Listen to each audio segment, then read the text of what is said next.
Hi everyone. This is a video series about generative AI and its applications. So I will take you through the definition of generative AI. What is the generative AI? How does it work? And what are its various applications? So let's begin.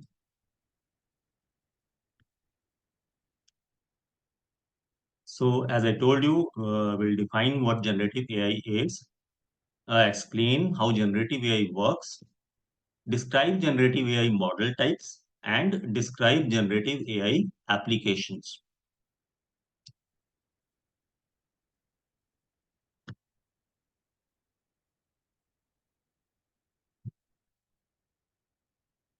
Generative AI is a type of artificial intelligence technology that can produce various types of content that includes text, imagery, audio, and synthetic data.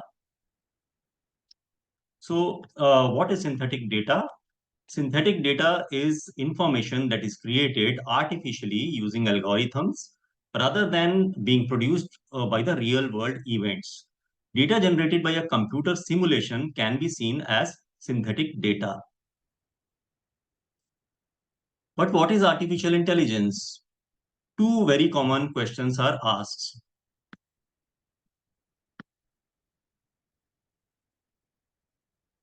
What is artificial intelligence? And what is the difference between AI and machine learning?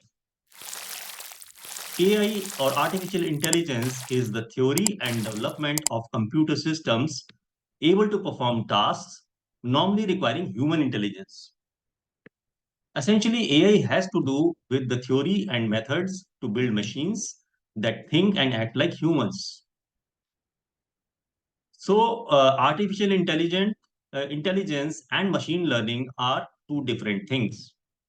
Artificial intelligence is a discipline, and machine learning is a subfield of artificial intelligence. Machine learning is a subfield of AI.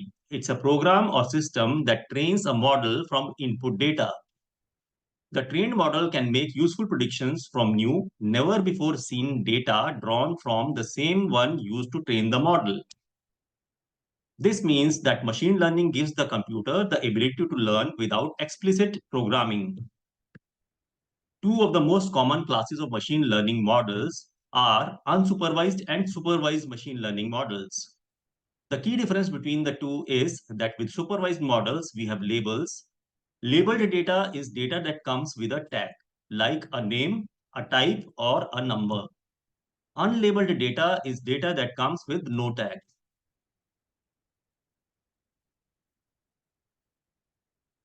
So, what can you do with supervised and unsupervised models? So, if you look at this graph is an example of the sort of problem that a supervised model might try to solve. For example, let's say that you are the owner of a restaurant. What type of food do they serve? Let's say pizza. And supervised learning implies that the data is already labeled. In supervised learning, we are learning from past examples to predict the future values.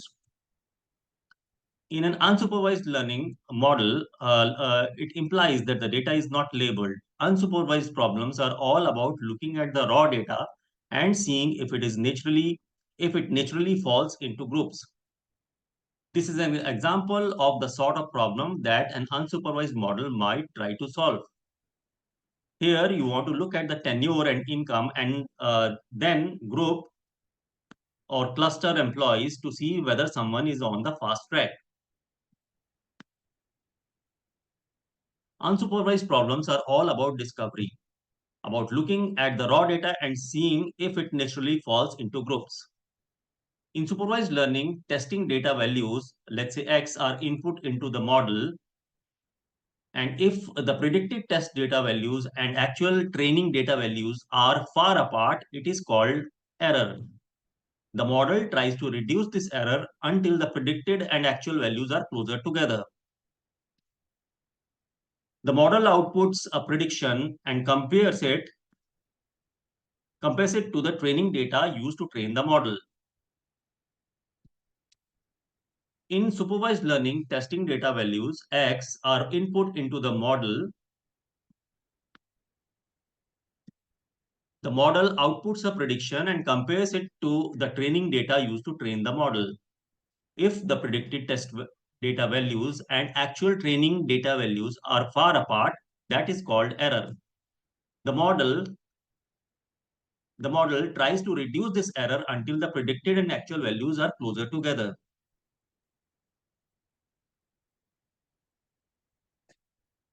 So we'll connect the dots in the next video about generative AI, and uh, we'll see what else we have to learn.